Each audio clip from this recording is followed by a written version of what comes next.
क्या कांग्रेस आए और नेशनल कॉन्फ्रेंस में सब कुछ ठीक चल रहा है? अगर ऐसा है तो क्यों बार बार चीफ मिनिस्टर उमर अब्दुल्ला कांग्रेस को आईना दिखाने की कोशिश कर रहे हैं? और फ्रेशली और लेटेस्ट इंटरव्यू में उन्होंने कांग्रेस को आड़े हाथों लिया और कहा कि अगर कांग्रेस को ईवीएम्स पर शक है तो चुनाव क्यों लड़ रही है, चुनाव मत लड़िए, शोर शराबा किस चीज़ पे। मेरे साथ बात करने के लिए है जम्मू कश्मीर प्रदेश कांग्रेस के chief spokesperson Ravinder Sharma. Sharma ji, ये तो बड़ा अजीब सा माहौल हो गया कि उमर अब्दुल्ला आपको आईना दिखा रहे हैं, कह रहे हैं कि मत लड़िए चुनाव अगर आपको ईवीएम से शक है। बीजेपी की लाइन है और बीजेपी खुश। देखिए, बात यह है कि कांग्रेस पार्टी 140 साल पार्टी है। कांग्रेस को अधिकार है कि वो किसी भी चीज़ पे अपना मत रखे और किसी का अपना व्यू हो सकता है। मशवरा देने की शायद ज़रूरत नहीं है, क्योंकि देश के सुप्रीम कोर्ट के लॉयर्स ने पिछले अरसे में बहुत बड़ा एजिटेशन लड़ा। देश के कोने कोने में ईवीएम पे सवाल उठ रहे हैं और आपने देखा कि महाराष्ट्र के कई जगहों पे यहाँ पे कोई एक वोट भी कांग्रेस को नहीं निकला। वहाँ सैकड़ों की तादाद में लोग जो है वो बैलेट पेपर से द्वारा चुनाव का बताना चाहते थे, और जिस गांव में कहते हैं कि एक भी वोट नहीं निकला, वहाँ कैसे हो सकता है कि इतनी जनता उसके खिलाफ रोष है।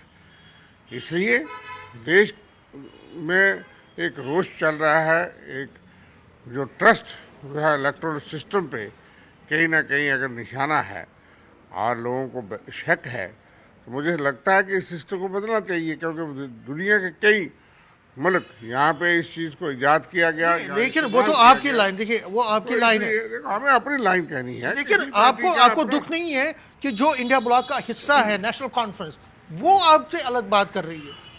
उनका अपना राय, पार्टी तो अलग है। कहीं ना कहीं आप उसके अलायंस में आप। इंडिया ब्लॉक का मतलब ये नहीं है कि हर बात पे वो सपोर्ट करेंगे, उनको राय है। हालांकि मशवरा देने की जरूरत खास नहीं समझते हैं, क्योंकि जनता में रोष है और पूरा जो है असेसमेंट कर करके ये बात कही जा रही है।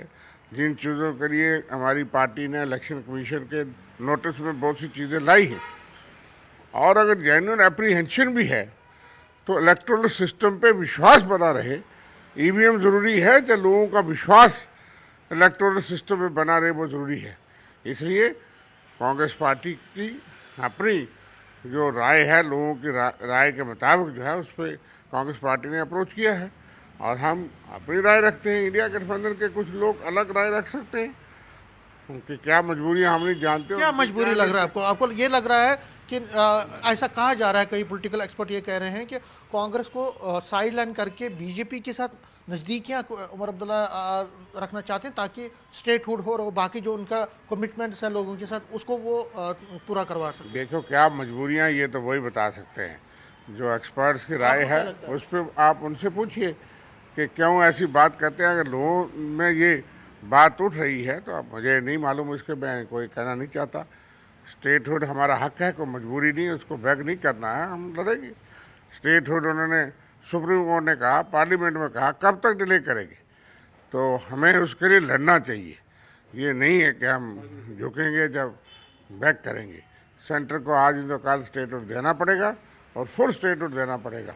इसलिए मैं समझता हूँ कि उसका इसके साथ जोड़ने की, तो उसको जोड़ के इस मसले को समझने की जरूरत नहीं है। अच्छा, एक चीज़ और, जो सेंट्रल विस्ता प्रोजेक्ट के तहत पार्लियामेंट बना है उसको उन्होंने पूरा समर्थन दिया। उन्होंने कहा कि उसकी पे अपोजिशन क्यों की गई ये उनको समझ नहीं आ रहा। अगर कोई अच्छी डेवलपमेंट हुई है तो उसको आपने अप्रिशिएट करना चाहिए। तो कहीं ना कहीं आपकी लाइन जो थी, क्योंकि आप उसको अपोज कर रहे थे, फिर एक बार उन्होंने एक डिफरेंट लाइन कांग्रेस से ली है। देखिए, डिफरेंट पॉलिटिकल पार्टीज हैं इंडिया ब्लॉक में। हम एक मकसद के लिए ज़रूर इकट्ठे हुए कि देश के अंदर जो कम्युनल पॉलिटिक्स है, जो हेट की पॉलिटिक्स का, कांग्रेस पार्टी उसके लिए कमिटेड है। हम उस चीज़ पे कोई कंप्रोमाइज़ नहीं कर सकते। सत्ता या नो सत्ता, सत्ता अहम नहीं है, लेकिन इस देश की सेकुलरिज्म, भाईचारे और डेमोक्रेसी को बचाने के लिए, संविधान को बचाने के लिए कांग्रेस पार्टी आगे आई, और कांग्रेस पार्टी ने उस चीज़ में रुकावट लगाई है। पूरा देश मानता है कि कांग्रेस पार्टी और राहुल गांधी जब निकले सड़कों पे, तो वो जो एक फिजा बना के रखी थी उसमें बहुत बड़ी रुकावट आई है। लेकिन हम ये महसूस करते हैं कि कई जगह ईवीएम या इन चीज़ों से जो है वहाँ उसमें गड़बड़ है, उसमें लोगों में शक है। तो कहीं ना कहीं बीजेपी को आपको फायदा नहीं पहुंच रहा है। अगर इंडिया ब्लॉक के लोग ही एक दूसरे के व्यूज को डिफरेंशिएट करते हैं या अलग अलग राय रखते हैं, तो बीजेपी को उसका फायदा नहीं, क्योंकि आपकी तो दुश्मन पॉलिटिकल दुश्मन, सियासी दुश्मन बीजेपी, नहीं, आइडियोलॉजिकल दुश्मन है, कोई सियासी दुश्मन। दुश्मन नहीं है। तो ये तो इंडिया ब्लॉक के बाकी पार्टी के नेताओं को सोचना है कि इन चीज़ों पे या तो मंथन कर लें और फिर बात करें, और फिर भी अगर वो अपनी राय रखते हैं तो रख सकते हैं। हमारा एक डेमोक्रेटिक गठबंधन है जिसको कांग्रेस पार्टी उस रोल को निभा रही है, लेकिन कांग्रेस पार्टी अपने आप में जो राय रखती है, कांग्रेस को हक का अधिकार है कि उस चीज़ को लोगों में ले जाए। न्यूज़ 18 से बात करने के लिए धन्यवाद। रविंदर शर्मा कहीं ना कहीं इशारों में उमर अब्दुल्ला को ये भी एक तरह से नसीहत ही दे रहे हैं कि गठबंधन की जो मर्यादा है उसको पालन करना चाहिए, लेकिन एक साथ ये भी कह रहे हैं साथ साथ में कि उनके अपने व्यूज़ हो सकते हैं, उनकी अलग पॉलिटिकल पार्टी है, लेकिन अगर कांग्रेस की बात करें तो उनका जो नज़रिया है ईवीएम्स पर वो ये है कि ईवीएम्स की जो उस पर बड़े आरोप लगे हैं और ये चाहते हैं कि पुराने सिस्टम के साथ ही अब आगे के इलेक्शंस होनी चाहिए। कैमरामैन चांद के साथ में समीर भट्ट, न्यूज़ 18 जम्मू।